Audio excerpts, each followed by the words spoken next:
Hey, happy Pride Month! It is the start of Pride Month today, June 1st, as it is every year. And I have a very on theme topic I want to talk about today in this series called Ranting, about any given subject that I want to talk/rant about. And today, that topic is rainbow capitalism. Yeah, I I drew you in with saying Happy Pride Month, but now it's surprise, a jump scare. I'm going to be talking about capitalism. I love talking about capitalism. It's my favorite thing to do, my favorite hobby. So, yeah, first order of business, first thing to talk about is what is rainbow capitalism? It's capitalism, but gay. So there's the very fun stuff of hyperconsumption and exploitation of regular capitalism, but now on a brand new target: gay people / queer people / the lgbtq plus community.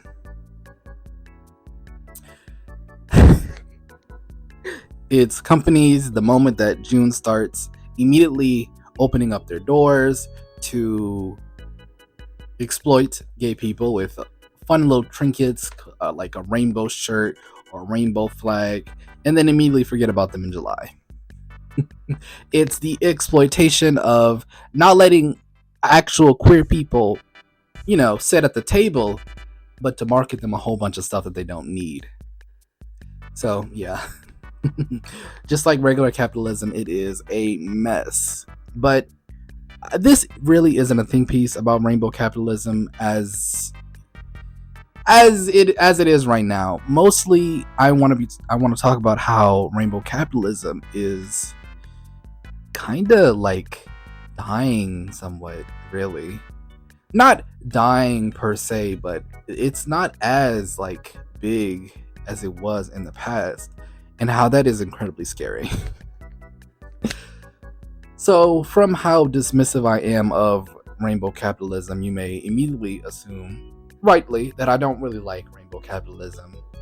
And that would be true, but I am smart enough to know that if companies don't find gay people to be an attractive target for exploitation, then that means scary, scary things for the socio-political climate. Very scary things. If companies don't think that queer people are valuable, then they aren't valuable, and that spells a disaster that I don't want to deal with. Yeah, rainbow capitalism companies are well, it kind of depends on like the company, but their allyship, quote unquote, the I love gay people that they like to shout from the roof tops. The moment that Pride Month starts, they're kind of get a little bit quieter. They're no longer shouting from the rooftops. They're more like shouting from next door. It's not really getting as much reach, and I think that's very scary, especially whenever you look at what's going on in America currently. And that's and that's all I'm going to talk about on that topic. That cesspool. So, yeah. That's I'm cooking right now. Wait a second. Wait, Jesus. Cooking while doing a YouTube video is not the wave, by the way. Please don't do that. Please don't do what I'm doing. But, I have my bonnet on. It is currently 9:47, and whatever. What's I talking about? Capitalism, them not liking us anymore. Yeah, they don't like us anymore, or as much, and they're slowly, I think anyway, pulling away from gay people or queer people as a safe marketing decision, and that is incredibly scary. So, why do I think we need gay capitalism? To some extent. because gay capitalism leaving is a bad thing, and gay capitalism staying is also a bad thing. So now we're stuck in between two divorcing parents, and it's messy. That being what it is, why did companies think gay people were profitable in the first place? And I think it's something due to our like mascot problem right now. Well, it's not really a problem, but like right now, a lot of queerness is based on not subtle things. And that's on purpose, of course. The thing, the out and proud thing, which is incredibly helpful, incredibly useful. I'm not talking about that. That's a good thing, right? And to that effect, queer people are buying these little trinkets that signify gayness as a way to amplify that message. And that's what I mean by mascot. It's our gayness. Our gayness is not like a casual occurrence because of all the homophobias and transphobias and biphobias, etc., that we can't be just casually out. We have to be extremely out, because if we are quiet, oppression gets worse. That is a function of oppression. If you are not actively fighting against it, it will not get better. It will get worse. A lot worse, actually.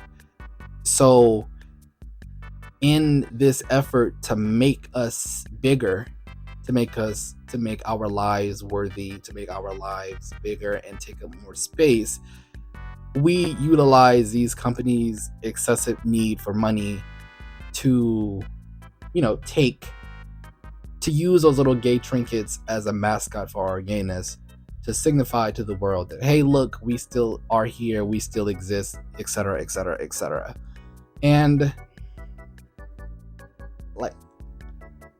the need for that has only gotten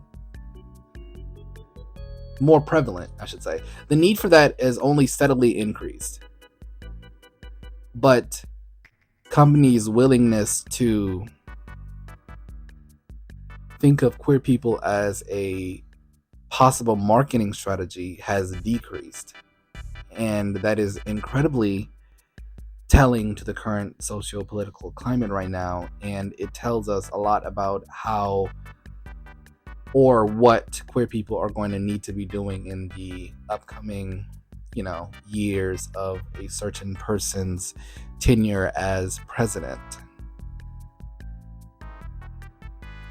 Because the need for outness and out and proudness, I should say, has not diminished, but allies have diminished in a way that is very dangerous, because we can't do this alone, queer people, I should say. Well, we can, but not without incredibly losses. It's just better to have allies.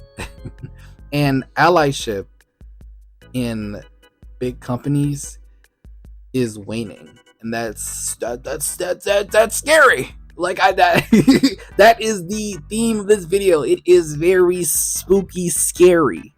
It's not even Halloween, and it's terrifying that we are going to fall out of fashion. Companies like Andy are going to be like, I don't want to play with you anymore, and we fall to the ground.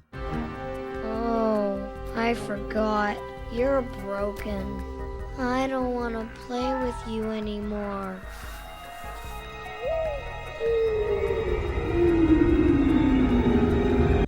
Very much defeated, and that reality is something I definitely do not want. Definitely do not want in the slightest. And God, I know this is a talking/ranting video, and so I did not make a script for this video, but what can I say? If we ever fall out of fashion, if we ever fall out of marketability, what is there? And okay, this is not to say that community is not important, of course. In the event that we are no longer profitable by big corporations, we will turn to community for our gay shit and our gay mascots or blah blah blah blah, our flags and stuff like that. And but the thing about that is that whenever we turn to community, and community is very important and very useful, but whenever we turn to community, things get more expensive. You see, that's the thing with capitalism. This is why I talk about capitalism so much, by the way, because everything can be traced back to capitalism, and I mean everything.